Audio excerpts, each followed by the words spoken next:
Entering the Mayo experience. Mayo experience. Mayo experience. Mayo experience. Experience. Welcome to the Pat Mayo Experience, presented by DraftKings.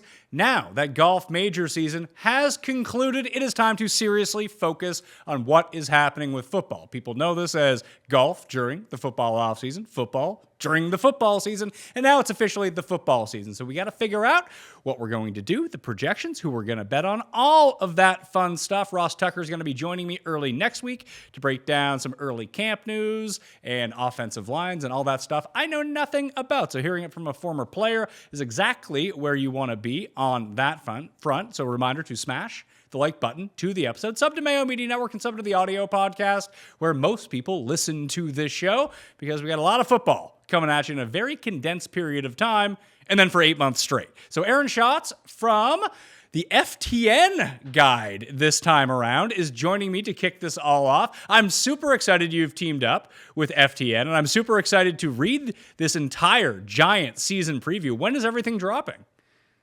Yeah, we're scheduled to have it done on August 7th, but we think we may be able to have it done a couple of days ahead of that. So we're trying to get it out the first week of August if we can, but August 7th at the latest.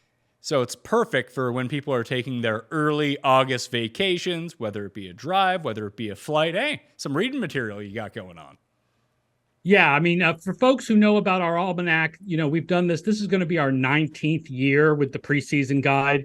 Normally, it comes out a little earlier in July. Folks know there were some sort of extenuating circumstances this year, but we are ready to have it in the first week of August, hopefully. So what should people expect this time around if they're unfamiliar with the Almanac? Like you said, 19 years. A lot of people are familiar, but hey, you're on the show. Got to sell it to some new people as well. So what can people expect to see coming out in early August?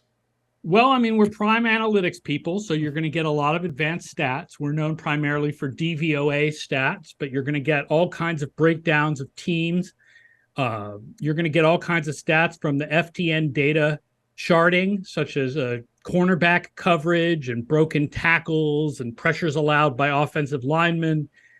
You're going to get write-ups on all 32 teams with just stats, but also humor and film study all combined in one place. You're going to get award-winning fantasy projections from Jeff Radcliffe of FTN and write-ups on all the fantasy players. That's your quarterbacks, your running backs, your wide receivers, and your tight ends. And, the staff that we have is well-known, and we've been working on this book for years. Mike Tanier, Brian Knowles, Derek Klassen, Vince Verhey, all the writers that have worked on it back when it was called Football Outsiders Almanac are working on it now that it is the FTN Football Almanac. I had a question about DVOA and trying to figure it out and parse what it can tell us season to season. Because as we know, the farther we go into the season, the less relevance week 1 and week 2 have on what everything is going to be towards the end of the season. So if we just take a look at DVOA from last year and try to impart anything onto this year, can it actually tell us anything predictive, or is it more of a here's a snapshot of what happened, especially towards the end of the season when we're using weighted stuff and we're going to start anew this year? Yeah, it's actually built to be predictive. So DVOA is more predictive of your performance the following year than either wins and losses or points scored and allowed. Okay. So I should be looking. And our projections are even more predictive because the projections account for things like personnel changes.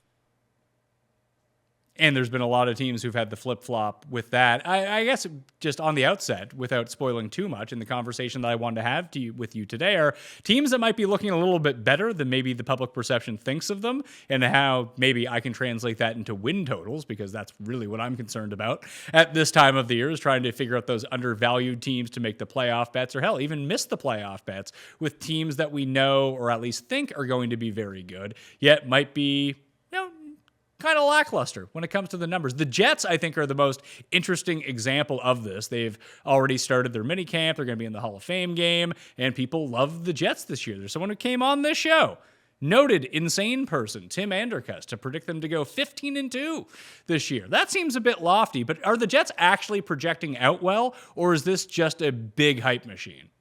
We have the Jets projected about the same as their Vegas total. So we like the hype machine, but we're not 15-2 is not happening. No. I think their Vegas total in most places is 9.5, and our current simulation has them at an average of 9.6 wins. So basically the same. So when we compare their offense to their offense last year, I mean, just making that one swap of bringing in Aaron Rodgers over Zach Wilson or Mike White or whoever it's going to be, how many wins does that add? Like if we think about like Vorp from old school baseball and we just put that over onto football, like how much more is Aaron Rodgers worth? Like, I mean, that's not even value over replacement. Call it value over Zach Wilson. How many wins is that worth? I mean, it's worth a couple, definitely.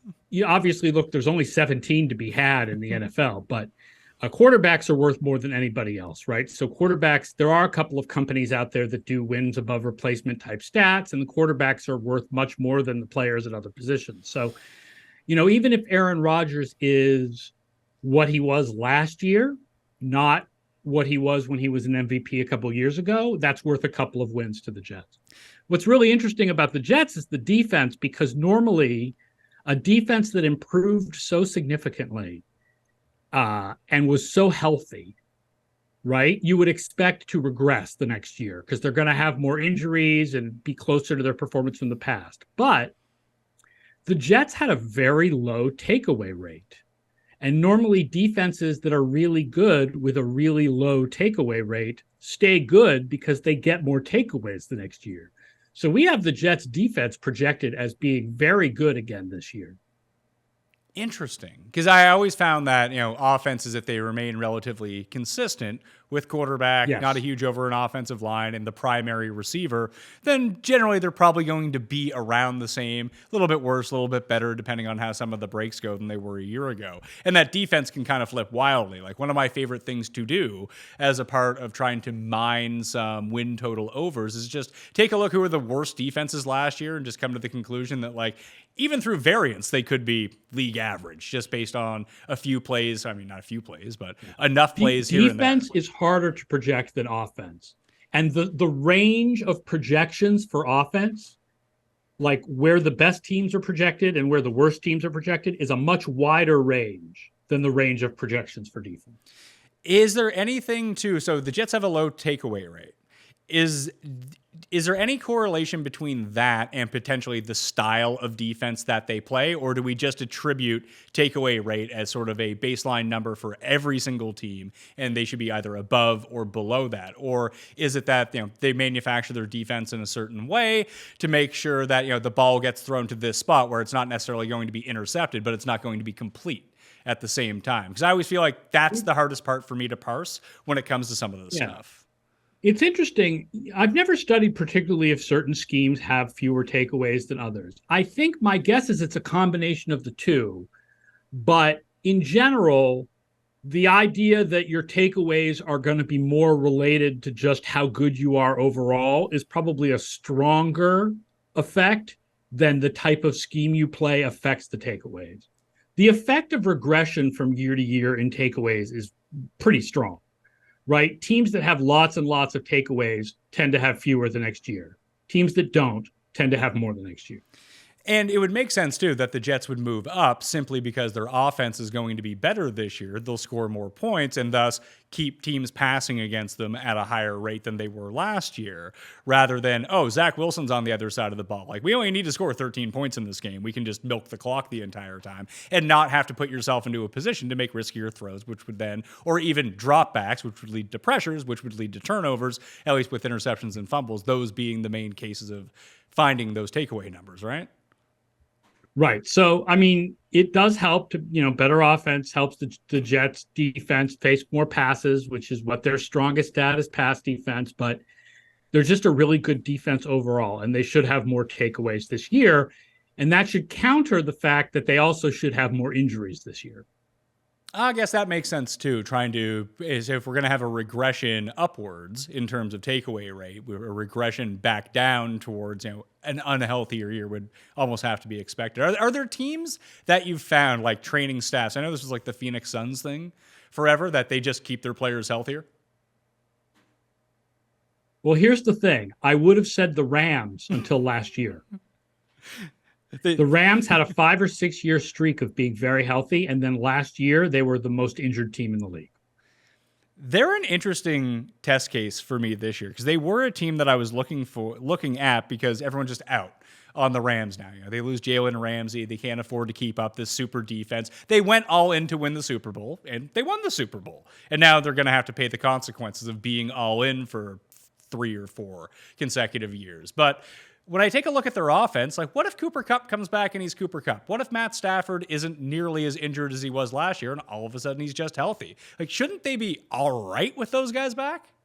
Look at their depth chart, especially on defense. It is, you've never heard of these people. Like, their whole secondary is second-day picks and undrafted free agents who are in their, like, first and second years. There's no second linebacker, like, at all. Like, the guy who's projected to be the second linebacker played 7 defensive snaps last year, a guy named Christian Rosaboom. There's just, I mean, they've got the 3 stars, right? Donald, Kupp, and Stafford, and then there's just no depth at all. I mean, if I had to bet on some random person being good at defense, a last name Rosaboom would probably be that guy, though, right? Yeah, maybe, but you haven't seen it so far. So we don't make bets based on guys' names. Yeah, I mean, I remember when the Portland Trail unless it's Joey Porter Jr. If it's yeah, Patrick Surtain Jr. of a good player, maybe I'll make a little bit of a bet because your dad was good. Yeah, Patrick Sehorn there, Patrick Surtain the second would kind of fall into that category as well. So who are the teams that are kind of primed for either good takeaway regression or poor takeaway regression coming into the season? Oh, now I have to open up that sheet. Yeah, there you go. I mean, I remember, here's interesting, is the Jets and the Commanders both had really good defenses last year, despite not having a lot of takeaways. And both of those teams are likely to have more takeaways this year, which means their defenses are likely to still be really good. Most of the teams that were really good in takeaways last year are defenses that you already knew were good and that were projecting to be good again, despite the takeaways. We think Dallas will have a really good defense again. We think San Francisco will have a really good defense again. We think Buffalo will have a really good defense again. New England is one where I think you might see some regression. Jacksonville is a team that the defense was not particularly good, but they had a lot of takeaways, which means they're less likely to improve this year. And then on the other side, the teams that were really low in takeaways, Washington, the Jets, New Orleans, the Raiders. I mean, it would be pretty hard for the Raiders defense to be as bad as it was last year. It was just really bad last year. Interesting the Saints are on that list because everyone is galvanizing behind the Saints in the NFC South as being the team that, I mean, they're the favorites to win the division right now, and all the other teams are just like, people are making legitimate cases for Atlanta to be good because they're playing in that division. Yes. But the problem is, like, Atlanta's probably not going to be all that good. They might be okay. They might have an inflated record because they get to play the Bucs and the Panthers twice. But are the Saints actually good? No, but Atlanta and the Saints, we have Atlanta and the Saints in basically the same place, and they are going to have more wins than you think. We have Atlanta and the Saints as both average teams, but with the easiest schedules in the league by far. It is not unlikely that both the Falcons and the Saints make the playoffs. Even if they're not actually among the 14 best teams in the league, that schedule is going to get them both into the playoffs. Interesting. So I guess there's always the outlier opportunity, and this would be hard to project when you're thinking about your range of outcomes for offenses. But is there any chance Tampa or Carolina could be sneakily okay? Oh, shoot, man, it's the NFL. There's always a chance. There's a chance of everything. I mean, Carolina with a rookie quarterback, you don't know. Absolutely. Tampa Bay, strange things happen. I mean, I don't think it's very likely that they're good, but strange things happen. But the much more likely is that New Orleans and Atlanta pace that division and just have, the easy schedules. The hardest game on the schedule for Atlanta is either Jacksonville or the Jets. And New Orleans' schedule is even easier because they replaced the Jets with the Patriots. So it's just tremendously easy schedules for those teams. They could easily both go 10-7 and make the playoffs. And the Bucks draw the Bills as their random other game. Plus, they play the first place NFC schedule, which, I mean, if they're not going to be good anyway, that makes things even worse. Yeah, I'm not a big fan of the Bucks this year, although our projection is actually higher than their number in Vegas, just because our projections tend to be pretty tightly around 8.5. Like, we're very tightly packed around 500, a little too conservative, I think. That's something I have always needed to work on. And so we tend to have the worst teams projected a little bit better than Vegas and the best teams projected a little bit worse. We talked about the worst teams in the NFL and who we think those are going to be on last week's show, but the Bucks were just in that conversation. Right now at DraftKings Sportsbook, their win total is 6.5. So what you're saying is that you might have them around like 6.8 or 7, something like that? We have it 7.6, actually. That's more than a full game there then. Yeah. But it's not that we think they're particularly good. Their defense should be all right. And their offense won't be terrible. I mean, there's more trust in a veteran quarterback than a rookie quarterback, and they still have good receivers and a good offensive line. So, I think we don't think Tampa is going to be a complete disaster area. We don't think Arizona is going to be a complete disaster area. We have Arizona at 6, where their Vegas number is 4.5. 6. I find that hard to believe, like where those wins actually come from. Well, I mean, first of all, they play a pretty average schedule, so it's not like they play a really hard schedule. I mean, we don't think the Rams are going to be pretty good. Random wins just happen. Like, I don't think Arizona is a complete basket case. Colt McCoy has played reasonably well when he's had to play. Like, I mean, by reasonably well, I mean he hasn't been the worst quarterback in the league. Kyler Murray should be back by midseason. The defense is bad. Everything is bad, but 4.5 is a really low number given how much random stuff happens in the NFL. I suppose that could be the case. I mean, I don't want to touch the over or the under when it comes to the Cardinals. Just, I think it's going to go under, but again, that number is just far too low. What did the Bears have? 3 wins last season? They were 3-14? Yeah. And we have the Bears as the lowest team. They're the lowest projected team in the league in wins. Last year or this year? This year. See, I'm on board with you with that. People seem to think that like Green Bay is just the bottom of that, like even to look at the betting odds in that division. Like, no, we think Green Bay is going to be better than people think. See, I tend to agree with you. Like, I mean, Aaron Rodgers wasn't great. I think people think that Aaron Rodgers, because he had won the MVP 2 years previous, that he had played at some sort of like close to MVP level last year. That just wasn't the case. Yeah, Green Bay is the 3rd easiest schedule in the league. So they're another team that we project to be average, but with an easy schedule, making them look better than they really are. See, I like the Vikings in that division just because I think people are. We hate the Vikings. People are tired of. People are tired of. I mean, is their defense going to get worse? Oh yes. How is that possible? They lost a lot of people. That's probably good. It wasn't the worst in the league last year. They lost a lot of people on both sides of the ball. They were. I mean, about last year, right? Like, they were the biggest overperforming team compared to points scored and allowed of all time. I have a New York Giants. I have a New York Giants win in our ratings. Yeah. So that's not good. Like, the Giants were overrated, but the Vikings were like supremely overrated last year. I just don't see everyone wants the Lions to happen. They're plus 140 to win the division. I guess the Bears have now dropped into last place with the Packers at 4-1 at DraftKings in the NFC North. And the Vikings are almost at 3-1. Like, is Detroit actually that much better than those other 3 teams? I mean, I don't think they're that much better than the Packers, but they're better than the Packers. Like, they should be the favorite. But if you look at the NFC North and you say to me, what do you want to hammer? It's not the Lions to win the division. It's the Vikings to go under. Interesting. And not the Packers to go over?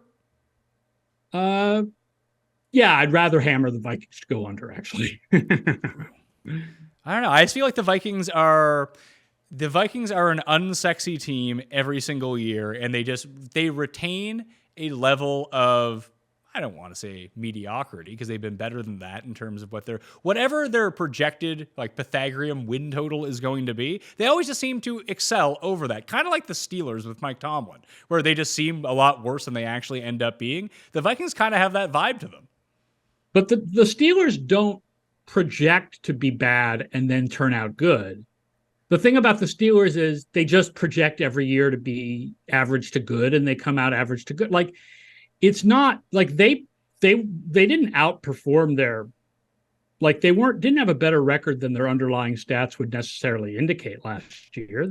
They just surprised you by playing a little bit better than you thought they would. The Vikings just completely won more games than their underlying performance would suggest last year by a just colossal amount. And then they went out and lost a bunch of talent. They lost Thielen. I don't think losing Dalvin Cook is that big a deal. But on defense, they lost guys like Zadarius Smith, Patrick Peterson. Like, they just lost a lot of guys.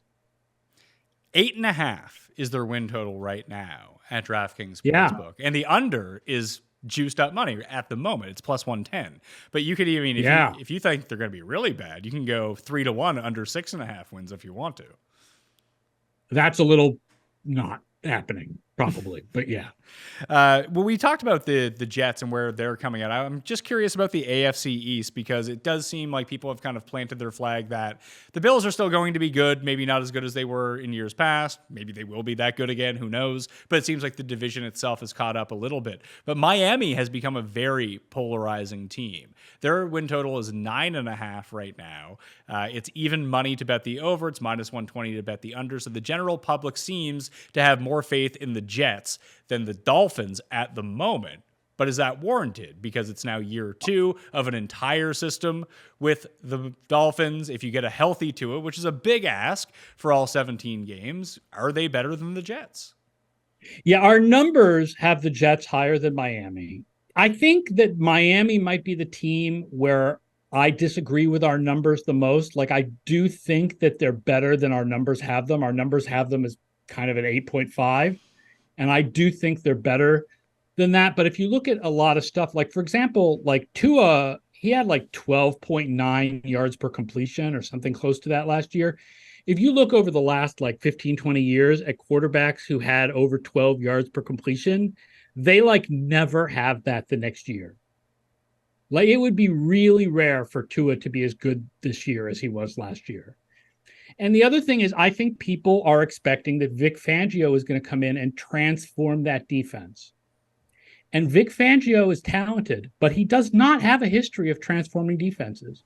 When he went to Chicago, that defense was the worst in the league his first year there. It took him 3 or 4 years to turn that into a number 1 defense. He does not turn things around overnight.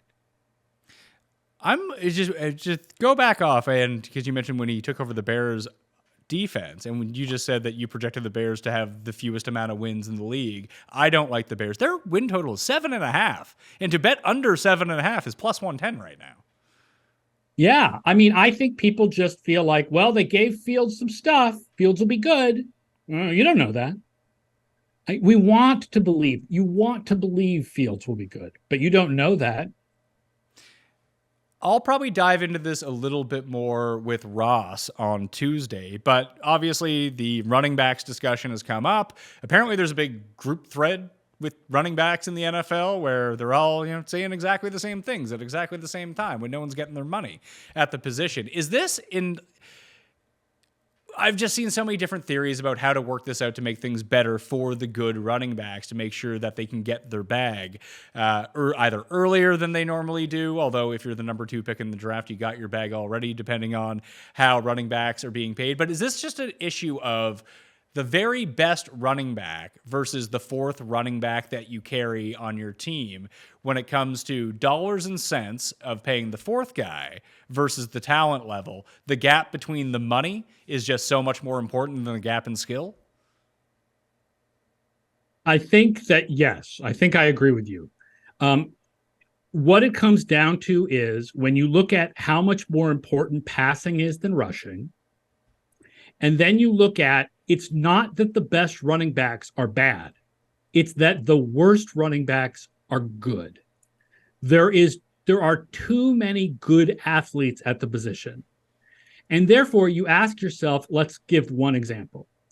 Would you rather have Jalen Ramsey and a fifth-round running back rookie, let's say Chase Evans from the Bengals?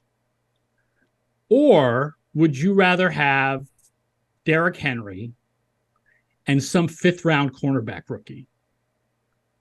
I mean, the answer is very clear. You would rather have the difference between Ramsey and that fifth-round rookie is way bigger than the difference between Henry and a fifth-round rookie at running back, because there's just too many good running backs.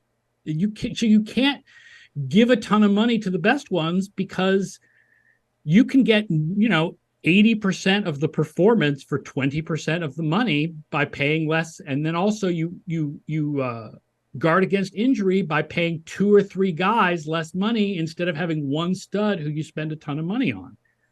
The other thing about the whole running back market right now is we're only having this argument because we used to pay these guys so much and they're popular in fantasy football, right? The 16th ranked running back in the league makes as much money as the 16th ranked center in the league. And the 16th ranked center in the league plays a lot more snaps. So why aren't we saying that centers are underpaid? Why are we saying running backs are underpaid? Like, this is just how the NFL is now. Is this a situation where do you think that the players union will end up trying to do something to help out these top end running backs? Because frankly, because of fantasy football and the marketability of some of these guys, that maybe they do feel like they're more important than they are, because they're bigger names than a lot of players. Like your 16th biggest running back is going to be, guys. It is, but is this a problem that's going to rectify itself because you're going to get to Pop Warner football, or you're going to play high school football, and you're going to look at it, and it's eventually going to become a thing? It's like, you don't want to play running back. They don't make any money. And they're going to have so few running backs out there that this problem of the bad running backs are actually really good, that once the bad running backs actually are bad, that all of a sudden it will revert back to paying running backs again. I don't know, because here's the problem. The lower you go down in level in football, the more important the running back is. So when you're in Pop Warner, you put your best kid at running back. Same goes for high school. Running backs in college are more valuable than they are in the NFL. Like, the difference between the good ones and the bad ones is larger. So, like, there's no incentive for coaches at lower levels to not play their better running backs at the running back position, right? Because it's more important at lower levels than it is in the NFL. But as far as the Players Association stepping in, as long as you have a salary capped league, there is no way to help the star running backs without hurting somebody.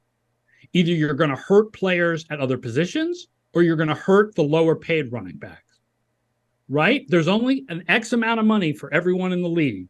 If you take away from one position, you're giving it to another position. So there's some other position, whether it's defensive linemen or cornerbacks or wide receivers, that's better paid now because we're paying the running backs less. If you pay the running backs more, you're taking away from the wide receivers and the interior defensive linemen and so on. Well, I think that the star running backs may be onto something by galvanizing together, and it seems like they're pretty much on point with the message that they're putting out, that if it is going to take away from someone, it doesn't seem like they care too much about the lower end running back, that they want that money for themselves to try to box that out. And I listen, some franchises are going to make stupid decisions. Enough franchises now make good decisions, and it's always probably going to be a good decision not to pay the running back, but it seems a lot more effective. And maybe even within the players union, if these bigger names, like, it's one thing if Austin Eckler and Derrick Henry and Saquon Barkley are saying one thing, but Tyson Williams is saying something else. Like, no one really cares what he has to say. Here's the problem for the star running backs. The CBA is signed through 2031. Good luck changing something. I mean, you can't have part of a union strike. Like, either the NFLPA strikes or they don't, and you can't strike when you have a CBA that you signed through 2031. There's no answer to this problem. Well, so it's just going to be one of these things where, I mean, it's great for sports content. People can throw out theories without having any facts, or like I just tried to do, although it can't be changed for another 8 years. I'm going to try to give my opinions on this. It's great content filler, if nothing else. Oh yeah, I mean, look, it's bad for running backs. I've said this a few times, right? I've been doing NFL analytics for 20 years. The most important impact of NFL analytics has been the lowering of running back salaries. I'm sorry. Is there, Like, I feel partly responsible for this, well, you can, but that's how it goes, man. yeah, when Saquon Barkley's making $1 million a year and Aaron Schatz is making $20 million a year, you can cut him a check if you want to. Yeah, when that happens, sure, absolutely. So, do you think that you'll see running backs, because nothing can change, become more adaptable within offenses? That, hey, if Saquon Barkley, he can still run the ball out of the backfield, but maybe he's on the field more just split out wide, and then he's like a partial receiver most of the time. Because I think, frankly, on the Giants, they could use that. They could use Saquon Barkley lining up in the slot a bunch, potentially. Yeah, the problem is when you look at the numbers, the performance of those guys when they are lined up in the slot is just not good. Right? Like Austin Eckler has good numbers in the slot because he's covered by linebackers. If you cover him with a nickelback, the nickelback's going to erase him. The fact is, if Austin Eckler was as good a receiver as Josh Palmer, the Chargers would be using Austin Eckler at receiver, not Josh Palmer. Like it's just guys are often playing running back because that's the position that they're best at. You mentioned Minnesota as a team. I mean, people don't even think they're going to be good, but 8.5 wins or 7.5 wins is what their win total is at. Are there any of the teams that we have established that are going to be good that might not actually be good? Teams that we think are under their Vegas total. We have Chicago and Minnesota. We have Miami. We have Denver. And then we have Philadelphia and Cincinnati, but I think that's more because of the thing we talked about where I said our projections tend to be more clustered around 500. So, like, I don't think I would actually put any money on the under for Philadelphia or Cincinnati, but they're not necessarily as guaranteed to win as many games as people think.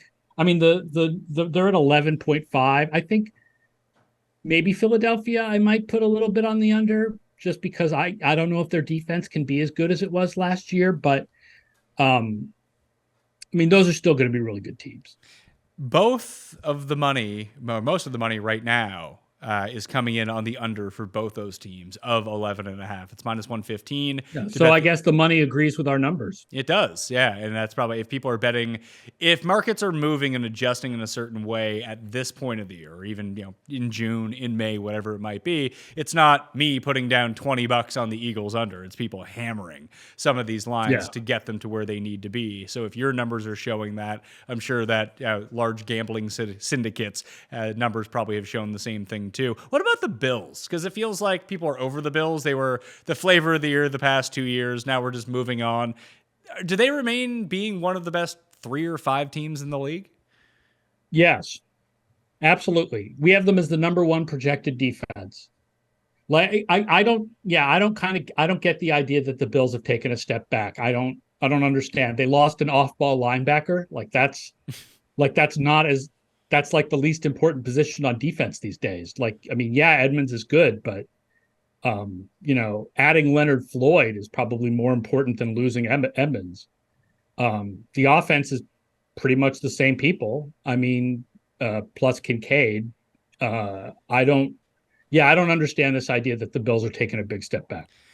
The one that's adjusted in the opposite way of the Eagles and the Bengals are the Baltimore Ravens. 9.5 is their win total. To bet the under is plus 150 right now. You almost have to lay $200 to win $100 to bet on the over. Are the Ravens actually that good? I've seen them places that had it at 10.5 actually. So the over is the bet on the Ravens right now. Now, is this a product of, obviously Lamar is coming back. Maybe this was set before anyone knew, so they had to adjust the VIG on either side of it. But now Lamar is back.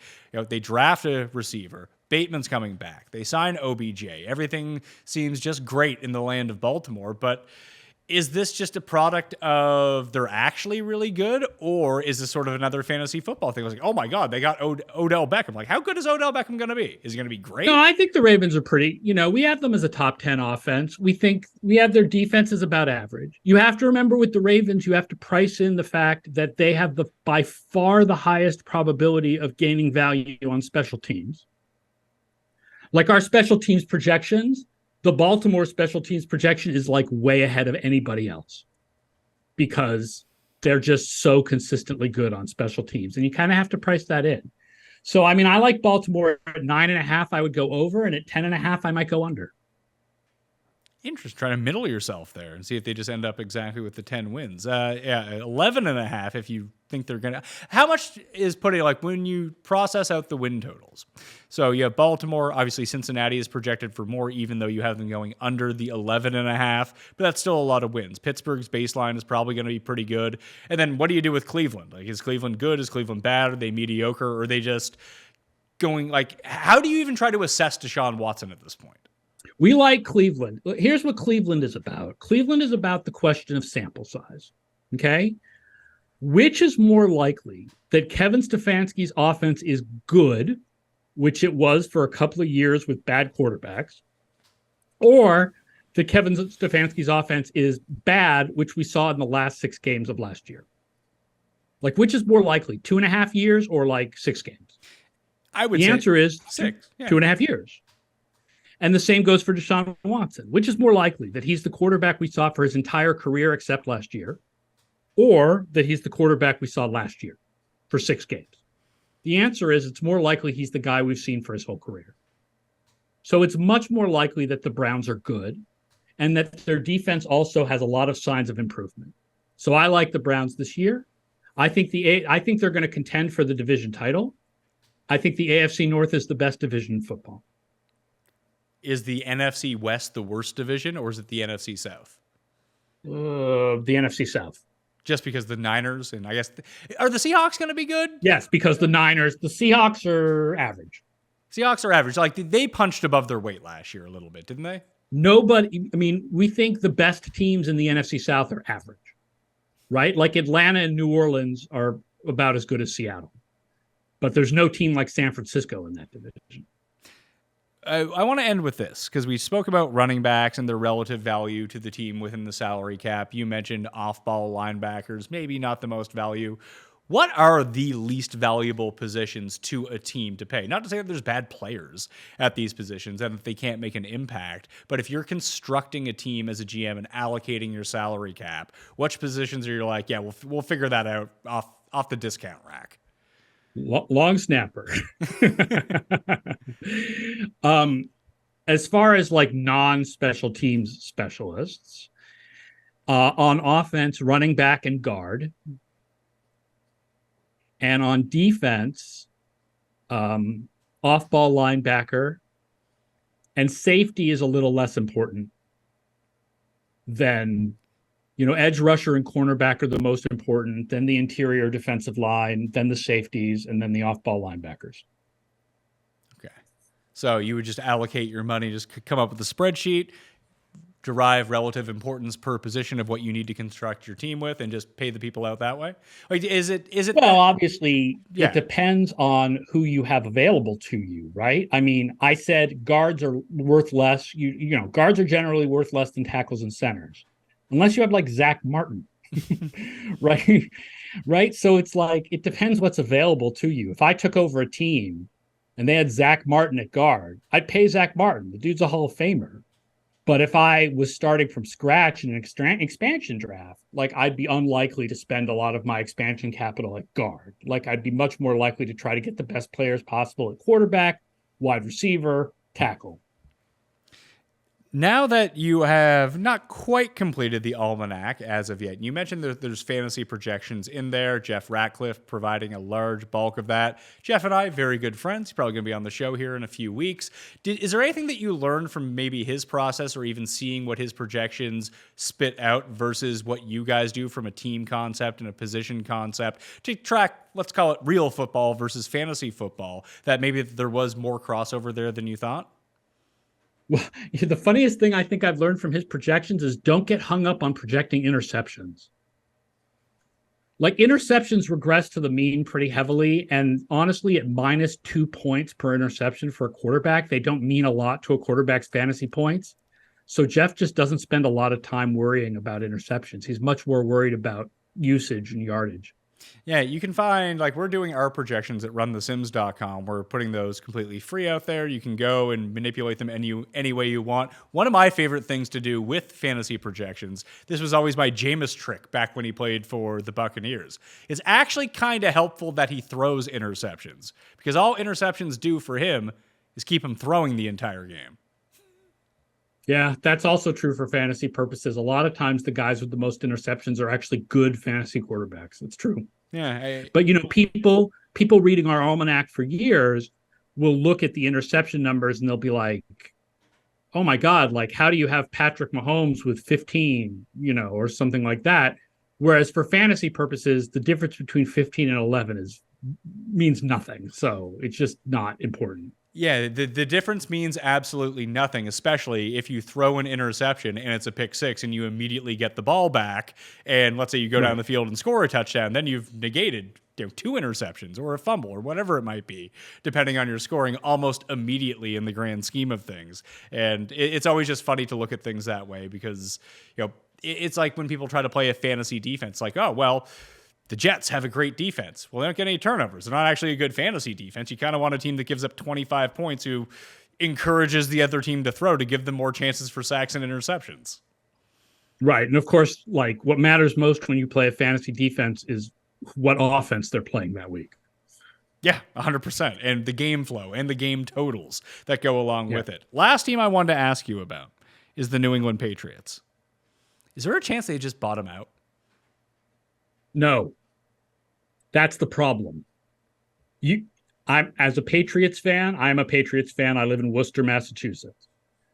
You wish there was a chance that they would bottom out. The problem the Patriots have right now is that Bill Belichick is too good for them to rebuild. They're going to go like 9-8 every year till the end of time.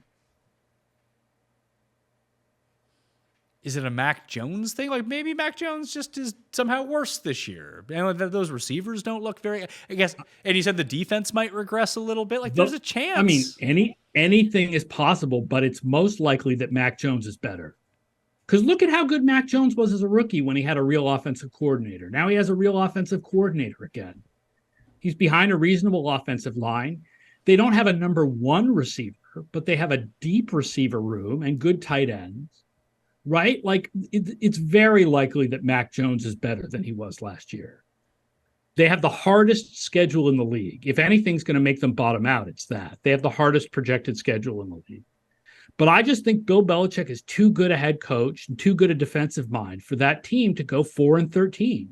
There's not going to be any bottoming out, which is bad, because they're never going to get in position to take the top quarterback that they need to build another Super Bowl team until Belichick has his records and is gone, because he's too good. He's too good for them to be bad. So the move is GM Bill Belichick should trade Coach Bill Belichick to a team that could be ascending. Trade him back to Cleveland. Redemption story in Cleveland. Try to get some first-round picks for Bill Belichick and bottom out. It's really weird, but the best thing for both the Patriots and Bill Belichick, if he wants to get these records, might be for him to actually go to another team. Now that's analytics you talking. How would you feel as Patriots fan you? Terrible. Terrible, because who knows what they replace him with, right? Maybe they replace him with someone and then they rebuild, but maybe that new coach sucks, and maybe the quarterback they draft at the top of the draft sucks, and then they just go 4-13 for 5 years. I don't know. I mean, it would feel awful if Belichick, it would feel awful to watch Belichick coach somewhere else, the same as it would feel awful to see Tom Brady quarterback somewhere else. But the fact is, the Patriots are stuck in neutral as long as Belichick is here. They're never going to be a real Super Bowl contender, but they're never going to be really bad. You can find the link to the FTN Football Almanac, produced by Aaron Schatz and friends, down in the description of this podcast and video. If you want the pre-link that goes up there right now. The pre-sale ends July 28th. Is that right? I think it's July 28th. Yep, $29.99 in the pre-sale. And then after that, it'll be $34.99. And you can also get information about it by going to ftnfantasy.com. Easy stuff. Thank you for coming on.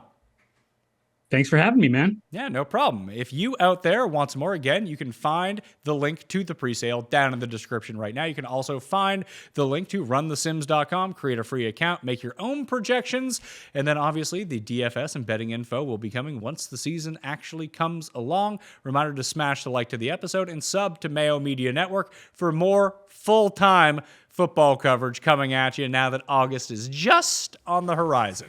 Thank you all for watching. I'm Pat Mayo. I'll see you next time. Pat Mayo Experience! Experience!